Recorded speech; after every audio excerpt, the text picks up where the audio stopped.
I listened and without hesitation transferred all my savings, $150,000 to him. Even though I was living on welfare, I thought, he is my own flesh and blood. It is right to help him now. Hello, everyone. I am Claire, 62 years old, living alone in a small cabin on Pine Lake, Vermont. My life is devoted to Ethan, my only son whom I raised after my husband cheated on me. I always believed that one day he would thank me. A few weeks later, Ethan called me, his voice as cheerful as the good son he used to be. Mom, Sophie is pregnant. We urgently need some money to pay for hospital bills and prepare the baby's room. I listened without hesitation and transferred all my savings, $150,000 to him. Even though I was only living on welfare, I thought, he is my flesh and blood. It is right to help him now. I called Ethan back that evening, just wanting to hear his voice a little more.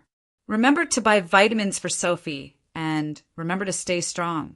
You are a father. You have to be more mature. Yes, I know. Okay, Mom, this side is a bit busy. I was about to hang up, but then a small voice rang out, clearly Sophie's. Finally got some money out of this old lady. Then Ethan burst out laughing. You're so gullible. Just pretend to be pregnant, and the money will fall into your pocket. I froze. The room seemed silent. At that moment, I didn't cry, I didn't get angry. I just sat there silently, looking out the calm lake, my heart like the water, cold, deep, and with nothing left to lose. 3 days after that fateful call, Ethan announced that he would come to visit me with Sophie. His voice was as light as a breeze. We want you to rest and recuperate. The baby is pregnant, and the air in Boston is too stuffy. It might be good for the whole family if you come live with me. I smiled into the phone. Yes, Mom will prepare the room. Even though my heart was still broken, I kept a flawless appearance, because this time I needed to be sober. That afternoon, the new SUV stopped in front of the door. Sophie got out first, in a loose wool dress, her hand gently rubbing her belly. Ethan followed, carrying a suitcase and a stack of papers. Mom! Sophie called to me, her face radiant like some polite girl on TV. I brought some dried lavender flowers that you like. Ethan said you have trouble sleeping. I took them, smiling. Thanks, Sophie. You two come inside. It's cold. We sat in the wood-paneled living room, the fire crackling in the fireplace. Ethan took out the papers and placed them in front of me. Mom, here are some simple procedures. Just the papers to transfer ownership of the house, in case we need to put our names on them for tax purposes. I glanced over, my tone still calm. I'm not very good at legal things, but if you think it's the right thing to do, I trust you. Sophie interjected, her voice as sweet as honey. Don't worry, Mom. Ethan can handle it all. You just need to rest, drink tea, read, like a queen. I signed, but not on their papers. I had reprinted the contract with a faint line at the bottom. Mock-up, no legal value. In the first week, everything changed. Sophie showed no signs of pregnancy. She wore high heels, drank strong coffee, and even jogged around the lake. I watched every move, every glance they gave each other when they thought I wasn't looking. One morning, while I was preparing breakfast, Sophie sat at the dining table, scrolling through her phone, then said, Claire, can I have a glass of warm lemon water? My stomach is a little upset. I think you cooked too much butter. I poured the water and put it on the table. Sorry, I cooked less today. She shrugged, not bothering to look up. Ethan was busy in the office upstairs, which was actually my reading room. One time I knocked on the door. Would you like some coffee? No, I'm working. Don't bother me. I didn't answer. I just walked away, wondering, who is the child who used to hug me in the middle of the night because she was afraid of the dark now? At night, I heard a small argument from the hallway when they thought I was asleep. Sophie, she doesn't suspect anything. But we need to hurry. It's a waste of time, and it won't work. I know, but we have to wait for her to sign the papers. She hasn't done it yet. Maybe we have to go with option 2. There was a pause. Then Sophie laughed softly, ha ha ha. I didn't breathe, didn't move. I just felt every cell in my body freeze. Option 2, death. I went back to my room and locked the door tightly. In the mirror, I saw a woman with gray hair, tired eyes, but no longer wet. I whispered to myself, no one can kill me when I've already died once, in the heart of my own child. When Ethan suggested the trip to the woods, I knew it wasn't a family vacation. They chose the western Adirondack Mountains, rugged terrain, deep forests with almost no cell phone reception, and occasional missing person reports. But I nodded. I said, still looking straight at her expressionless face. It was a cloudy morning. The temperature was lower than usual. Sophie was wearing her new hiking clothes, still ladylike, but her eyes were darting around, scanning the road. Ethan was carrying a heavy backpack, which I later learned contained pre-mixed water and sleeping pills. We walked into the woods. I walked in the middle. They held me on either side. Every step I took was sure and determined, something that two people who had never been to the mountains and forests like them did not realize. I heard a whisper behind me. Today is her last day. They laughed softly, ha ha ha. The ground was wet under my feet, but I did not slip. They were panting, complaining after less than 2 hours of climbing. I deliberately chose the steeper, narrower path. To go to the gap in the cliff, Sophie stopped. This place is so beautiful. Mom, sit down and rest for a while. Ethan handed me a bottle of water. Drink some water, Mom. You look a bit tired. I took it. I brought it to my lips and only sipped it. I had prepared it in advance. The water I drank was the clean spring water I had brought with me in a bottle hidden in my jacket.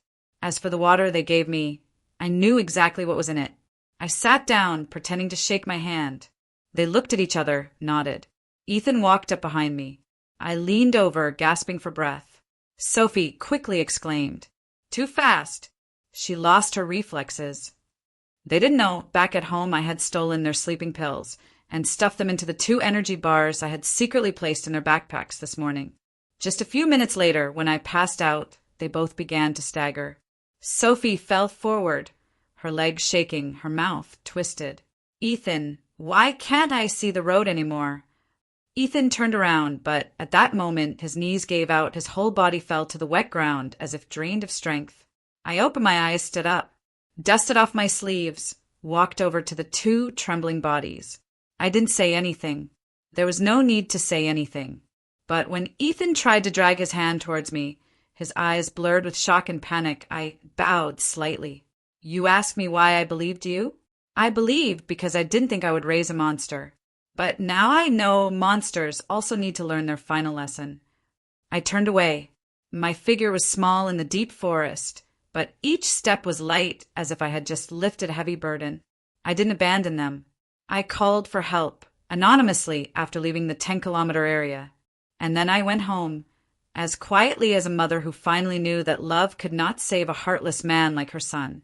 After I left the place where Ethan and Sophie had fallen, I took the Western Trail back. It was late afternoon, the last rays of the day slanting through the tall pines, drawing streaks of light on the ground covered with fallen leaves. I didn't feel tired. It felt light, as if for the first time in my life I was walking without dragging a rope tied to someone else. But only a few minutes later, a weak gasp from the bushes to my left made me stop. I slowed down, parted the branches, and saw him, a middle-aged man, lying on his side, his right leg badly scratched and swollen. His face was pale, but his eyes were still open, clouded with pain and exhaustion. His backpack had fallen a few meters away. I didn't hesitate.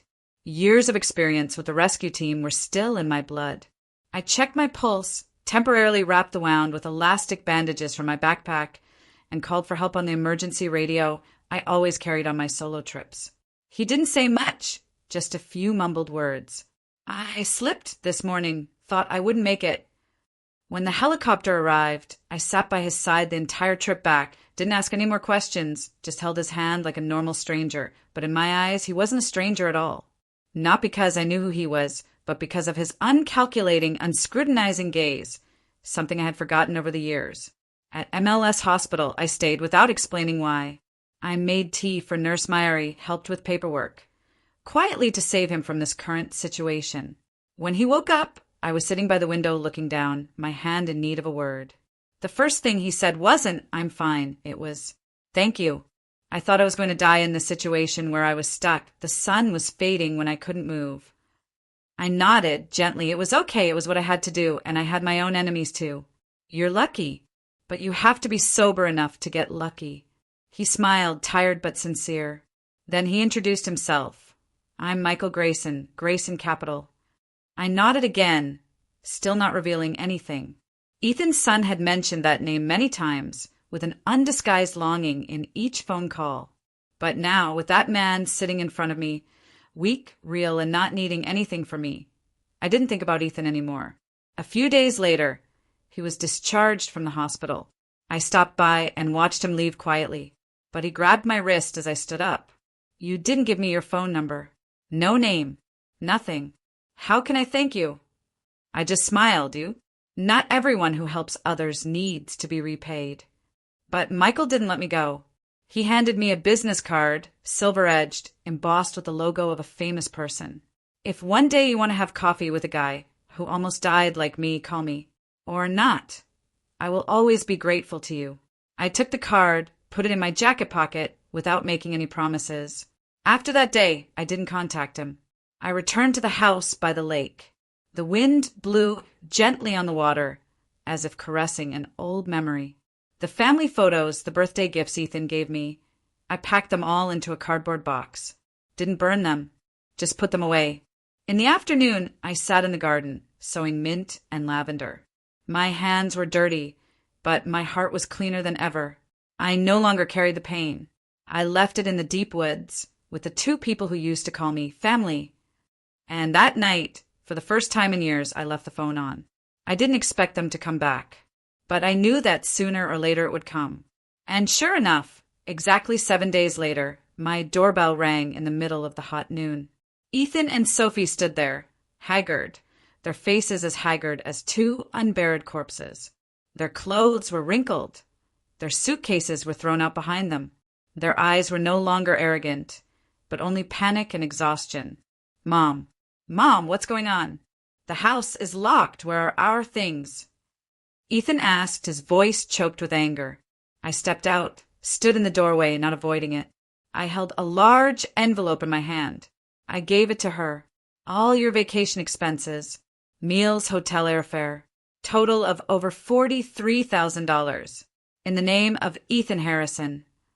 Ethan paled. Sophie snatched the envelope, flipping through the pages as if desperately searching for a way out.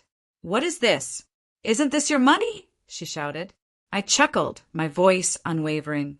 I just did what my son always did. Use someone else's card without permission. Ethan trembled, his face pale. You tricked me. You set me up. I nodded, this time not hiding it. Yes. You let me think I won. You cooked for me every day, watched me spend my own money. You just paid it all back, the same way I treated you. Sophie rushed toward the door, about to barge in. I raised my hand to block her.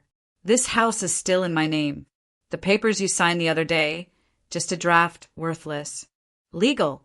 On the last page, there was a small line that the two of them forgot to read. No, transferred. The air seemed to freeze. Ethan couldn't believe his eyes. I continued, Elle. And there's one more thing. Do you know why I always forgive you, even though you beat me, lied to me, and rejected me? Ethan looked up, his lips moving. I handed over the last piece of paper. The DNA test. Because you're not my biological child. Sophie let out a cry. Ethan stood still as if all his life force had been drained. I didn't stop. Your mother was the third person who came between my marriage. When she went missing, I adopted you, raised you, taught you, fed you, paid off your debts.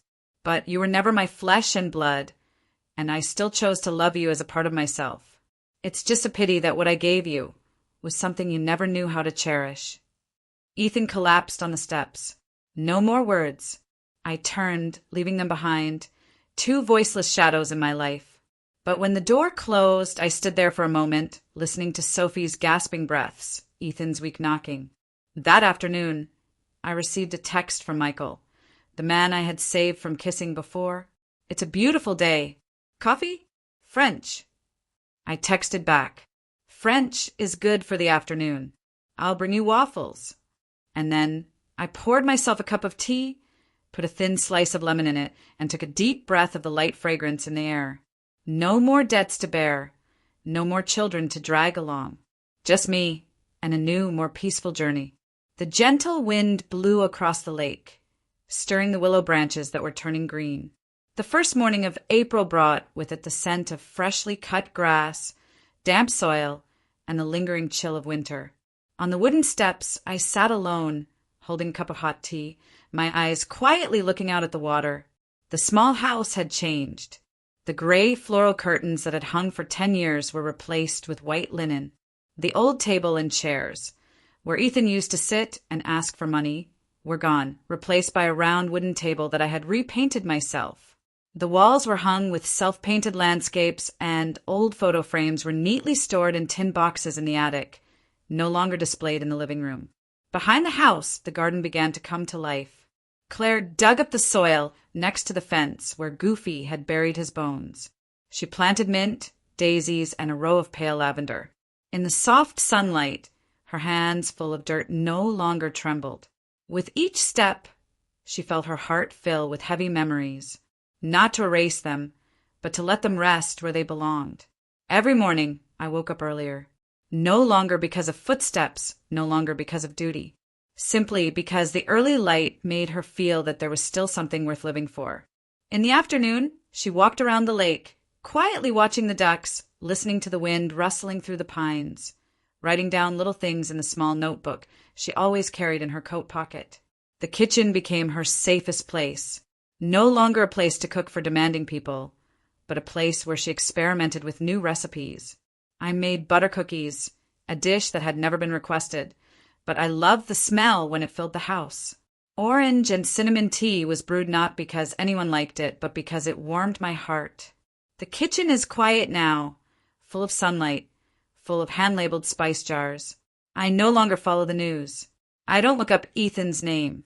I don't find out how Sophie is doing. The past is now a healed cut, still painful to the touch, but no longer bleeding. I don't forgive them, but I don't resent them either. What needs to be paid, I've answered. What needs to be let go, she's let go. The black car still stops occasionally in front of the wooden gate. The man with the gray hair, always carrying books, scones, never carrying expectations. He doesn't ask about the past, doesn't ask me to talk about anything. He just sits there, drinking tea, planting a few more basil plants, occasionally smiling when I smile softly while watering the plants. She doesn't know if it's a new beginning or not, but she knows this is no longer the silent existence of an old mother. This is the resurrection of a woman, for the first time, also herself and no longer bound by any role. As the afternoon falls, the lake surface turns a pale orange, the last rays of the day quietly falling on the rippling water. Claire puts her notebook on the table, closes her eyes, and quietly lets out a long breath. No one sees that moment, but perhaps in that moment I have truly let go of everything. The city gradually enters summer. The tree-lined streets begin to thin out in the afternoons. The first cicadas of the season ring out delicately, weaving through the gentle breezes. Through the porch, I walk down the dirt road into town, holding a mesh bag of basil, a loaf of crusty bread, and a book I had just checked out from the public library. I didn't need more than that. Each step not for new shoes or a stronger body, but for a less burdened soul. The days of doubt, fear, and feeling used had become old gravel far behind. No one was urging me to forgive. No one was forcing her to remain mother, helper, savior. The little house by the lake, once a place of messy memories, was now clean and simple. Every item had a reason to stay, not because someone else needed it, but because she found it comfortable. Every morning, sunlight filtered through the linen curtains, spread evenly across the lightwood floor, waking the room to complete silence. No more hurried footsteps, no more scrutinizing eyes, no more half-hearted calls of a broken relationship like before. I spent a lot of time writing, not memoirs recounting the pain, but recording the little things that made my heart flutter. The smell of fresh bread, the sound of sparrows perched on the fence, the color of the sea changing with each hour of the day. My notebook gradually thickened, not because of any big event, but because each small moment had truly become worth living. The name Ethan now no longer made her heart ache. It was like an old story folded in the corner of the cupboard, no longer needed to be opened. No resentment, no regret. Sophie, who had pretended to cherish, was now just a fading shadow in my memory, not important enough to write another line. Michael still came to my house, sometimes bringing flowers cut from the garden, sometimes bringing nothing. We watered the plants, read books, sat next to each other without speaking. There were no strings attached, no promises, just presence, full and timely. I didn't need to know what was coming. For me, the present was already a privilege. Sometimes in the evening, she would stand on the porch, watching the fireflies flicker in the garden. No dreams, no waiting. Just gratitude that she was still here, alive, breathing, still feeling the peaceful beat inside her. Her life had been too long as the enduring mother, the sacrificial woman, the silent victim. But no one defined her by the past anymore. No one held the reins. I didn't need an ending with fireworks or soft background music. I just needed a warm place to sit, an open book, a hot cup of tea, and a quiet that no one could take away. One afternoon on June 15th, a sudden shower came. Not heavy, just enough to wet the ground and dispel the heat. I sat in the small cafe in the center of town where I had met Michael. He came, his coat slightly damp from the rain, still holding a folded book in his hand. We sat across from each other. The space between us was no longer distance, but a silent understanding. After a few minutes of silence, Michael looked up, his gaze sincere. "Claire, I don't know how much time we have, but if you want, we can start a real life." I put down my teacup, my hand shaking slightly, but my eyes calmer than ever. I've spent half my life living for others. But now I just want to live for myself. But if someone comes into that world and demands that I change, then I'm ready to open the door. Michael smiled. There was no passionate kiss, no brilliant confession. Just two hands finding each other in the middle of a rainy afternoon, in the middle of a new chapter of life. There was nothing left to prove, no one to forgive. There was only one choice left, to continue living, but this time to live truly, not for anyone, not for anything that had passed, but for themselves. When the rain stopped, they walked out of the shop together without an umbrella. Her hand in his, light as a waking dream. Thank you for reading to the end of the story. If you feel that Claire's story touches something in your heart, whether it's pain, awakening, or hope for rebirth, please share it with someone who deserves to be strengthened. Each of your shares not only spreads a story, but also gives a small light to someone walking in the darkness. And if you want me to write more stories like this, about family, hurt, betrayal, but also healing and resurrection, don't hesitate to leave a comment or request. I'm always here to tell the stories your heart needs to hear